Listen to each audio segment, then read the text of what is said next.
Gaming connoisseurs know that Grand Theft Auto has a lot more to offer players than stolen cars and unlucky prostitutes. After all, not all of GTA's characters are there to be run over. Welcome to WatchMojo.com, and today we're running through our picks for the top 10 side characters from Grand Theft Auto. Brace yourself. Spoilers, drug abuse, and racial stereotypes lie ahead. Number 10, Ken Rosenberg. When dealing with stress, cocaine rarely helps. Oh, of course that's what I mean. Do I look like I can intimidate a jury? I couldn't intimidate a child, and believe me, I've tried. As a defense lawyer in over his head with mob politics, players first meet Ken after a drug deal goes sour in Vice City. Rosenberg's nerves apparently never really recover from the incident. Every subsequent meeting with him finds him even more irate than the last, despite his apparent stint in rehab between games. Listen, I like fish. I love fish. I love them as pets in bowls, or as food on a plate, but as much as I love them, I don't want to sleep with them. Number 9, Brucie. Rather than an inherent fear of ending up at the bottom of a river like Mr. Rosenberg, this juicehead's insecurities stem from major self-esteem issues. Brucie clearly suffers from chronic overcompensation. Brucie, you got to chill. For real. Let's just say that you can work out all you want, but living a lie ain't no way to be, bro. What's your problem, man? Nothing. I didn't mean nothing by it. I'm not gay. It's cool, man. Just don't do it again, man. Hey, look, I 3 girls last night, man. One of them can't even walk. I mean, now. Number 8, Salvatore Leone.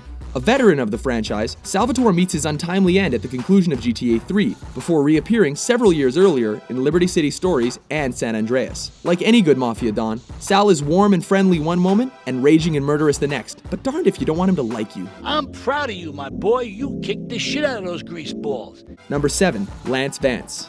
Much more than the token black friend with a comical name, Lance becomes a bit of a tragic character in Vice City. Maybe if he had gotten a bit more respect out of Tommy, things would have turned out differently.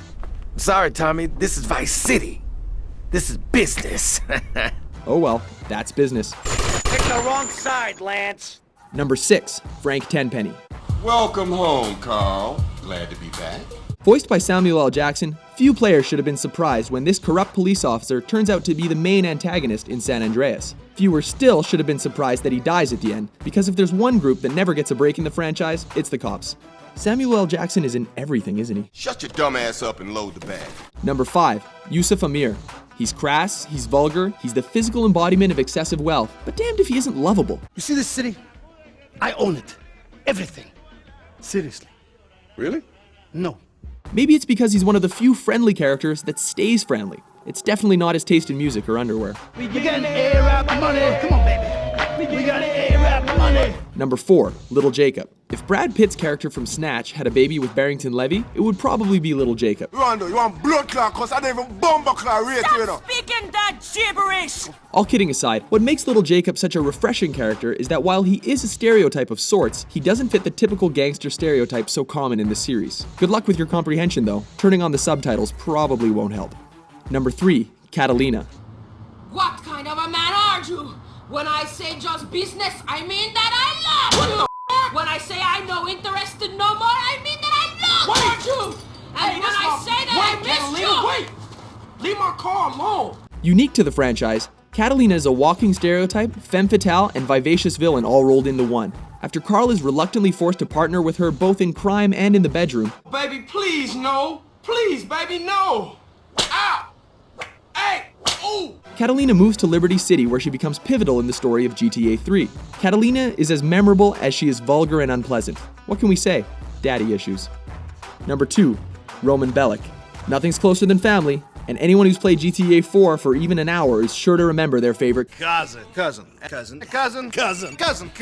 You might be bailing him out of trouble every second mission, but despite his shortcomings, Roman's a lovable bit of comic relief that's there to greet you as you take your first steps in Liberty City, even if he won't stop calling you to go bowling.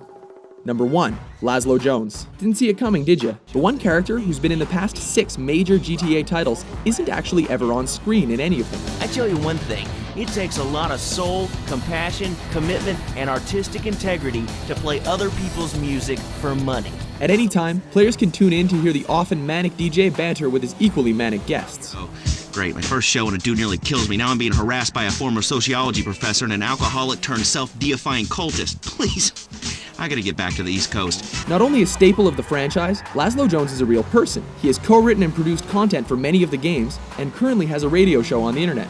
No, we're not joking. Look it up. I am the star, and they think they can get away with paying me less than the guy whose job I took? I'm Lazlo, man.